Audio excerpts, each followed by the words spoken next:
Saying hello again today with museum expert and history expert in Montreal at the Centre d'Histoire de Montréal with Tyler Wood, who's been taking me on a lovely tour of this museum. And we're now in what kind of room here? Well, we're in the third room in our 5-room suite in our permanent exhibit. So we've gone past the English regime. We're now after Confederation. Prime Industrial Revolution days. Yes. So I wanted to show you this image here because I find this is one of the most compelling we have. And again, the same elements as we saw in the first room, big view of Montreal. But here we can definitely see there's been some changes to the city. Okay. And this is a moment where Montreal is the largest city in Canada. It's the industrial center. It's a railway hub. It's a very important port. Yeah. This would be 18-something? 1889. 1889. That's so right. in the middle of the Industrial Revolution. Oh, absolutely. Late Victorian era, or yeah. Exactly. We're right about here. The building we're in doesn't exist yet. Oh yeah. But right near the water. And Mount Royal you can see up here. Is up here, yeah. And McGill is just below it. McGill existed already? It did, yeah. Okay. I don't know if you'll be able to see it on the video, but we've got some big grain elevators. Yeah, I know. Grain elevators. Yeah. The Molson Brewery would be right nearby. Is there anything left of those big complexes? Well, the Molson still have a brewery here. I think in different buildings. Look like that. No. These railway lines still exist. The CP rail, and you can imagine wheat and other grains coming from the prairies, arriving right near the port, near the grain silos, near the brewery. Yeah. Brewery. And what's amazing, I just have to point that out. Can you imagine, was it really like that with hundreds of boats being docked in the harbor? Oh yeah. Like, that's unreal. What a huge mess of boats. Well, we tend to think now, you know, the port, the old port, there's quiet. the science center, and it's for tourists, people can go rollerblading. Exactly. There's still ships that dock in the old port, and the port actually continues further east, so there's still a lot of... Montreal's still a very important port. Well, it's one of the most important inland ports in the world still. Oh, absolutely. Yeah. And that's one of the things we notice is constant. The river is always important. The mountain always has a place in the history of the city too. Right at this point, they've started to turn it into the park, designed by Frederick Law Olmsted. And we've got people, the rich people. I can see the pathways already. The industrial barons living nearby here. That's the Golden Square Mile is right around here. And yeah, you can see, as you said, you can see the passage. But you can also see the poorer sections of town, like here. This is Griffintown.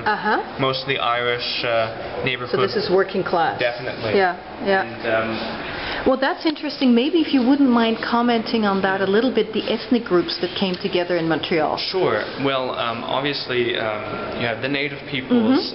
They were more or less gone when Montreal was founded by the French. Okay. Then, after the 7 Years' War, or the War of the Conquest, as it's known here often, you'll have the British arrive. But really, when we talk about British, well, there's the English, but Scottish. A big Scottish influence, right? Oh, definitely. Yeah. Pretty, per capita, probably more important than the English. Than the English, the Irish, of course, show up in the 18th century, 19th century. Now, the Irish came over as what? As laborers originally? It depends on the wave. I mean, you have some industrialists, but a lot, you know, with the famine. The Irish potato famine, Yeah, a lot of workers, definitely lower class.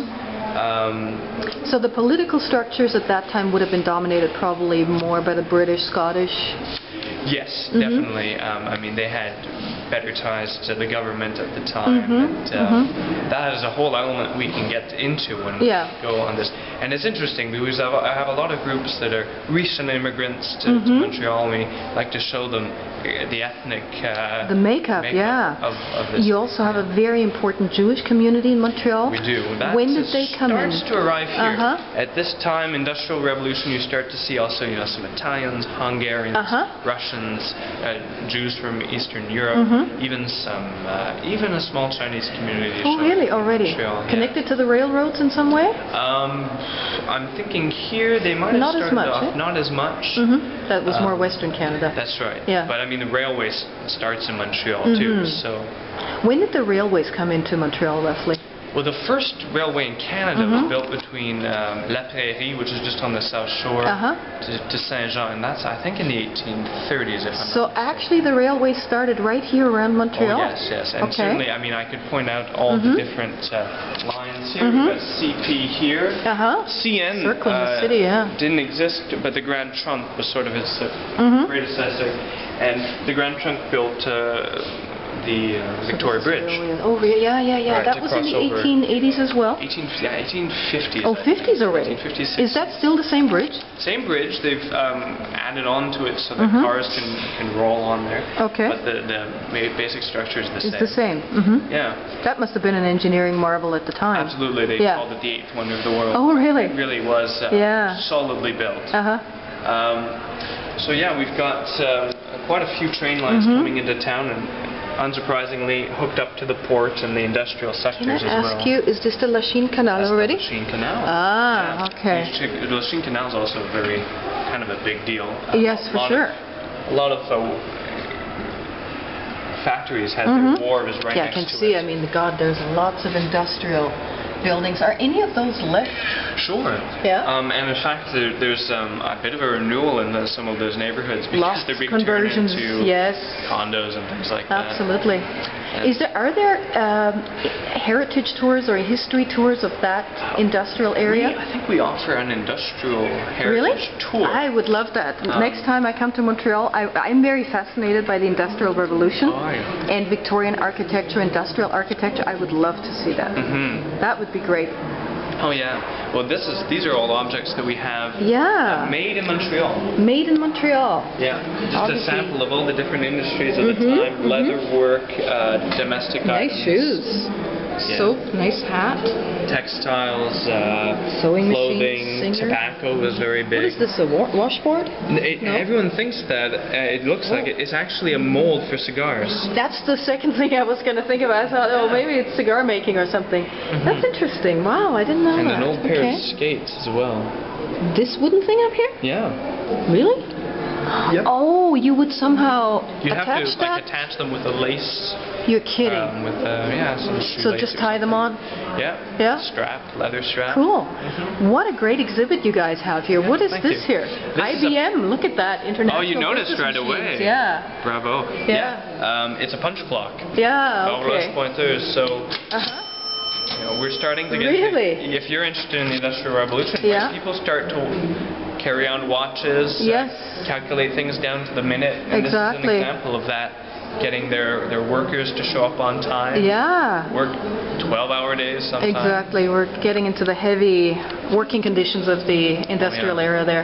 Okay, great. And we've got some lovely pictures here. Yeah, I mean, this is one of the things we take for granted now, that cities have infrastructure to deal with modern problems. But, Montreal at this time, biggest city, Montreal, a metropolis, but fires were a big problem, floods from the St. Lawrence, garbage pickup, epidemics, not to mention sometimes the cultural friction between different people. So we always try to show, the progress, how the cities change. We don't dwell away from the problems too. I mean, you have to talk about everything. No, that's reality, exactly. Wonderful. If I may just show another couple of pictures here. This is the Victoria Bridge being built? Exactly. Okay. And I think we have a picture here What is that? What is that building? Well, that would be the archway over the original version of the bridge. It was covered in wood. Okay. It was entirely, how would you call it? Covered. Yeah. Covered bridge. They eventually realized that with all the smoke coming from the locomotives, they might want to open it up, area it a bit. Exactly. So they changed the smoke blows back into the train. Exactly. And here's Griffintown. That area I gotta visit for sure. Oh yeah, there's still bits of it left. And this is Victoria Bridge and the South Shore. Wonderful. And some pictures here of workers, female workers. Huh? I mean, garment, maybe? Probably garment workers. Yeah. Okay. And we talk about that child labor and all that. Right, and sort of the beginning of the emancipation of women working out of the house. That's true. That's true. Yeah, and we also talked about some of the first strikes and labor organizations at the time. Exactly. As people reacting to these absolutely new industrial revolution working conditions. Yeah, absolutely. Yeah, and here's a lovely lookout point. It just switched on me, but where was that? On the mountain? That was, there used to be this little, I guess, belvedere gazebo up on the town of Mount Royal. Nice. The view's still nice today, but there used to be a funicular all the way to the top. I didn't know that. There was a funicular. Wow. God, sometimes I wish you could just travel back in history and see the places the way they were, As long as you can travel back. Yeah. No, I wouldn't want to stay there, that's for sure. I do like sanitation and women's rights, Exactly. Too much to stay there. But thanks again. Where's the next clip that we're going to do? Well, I think we might want to go and see one of the temporary exhibits to give you an idea of what we can do with subjects. Sounds good. Just go off on a tangent a little bit, but it's always about Montreal. Great. Thank you.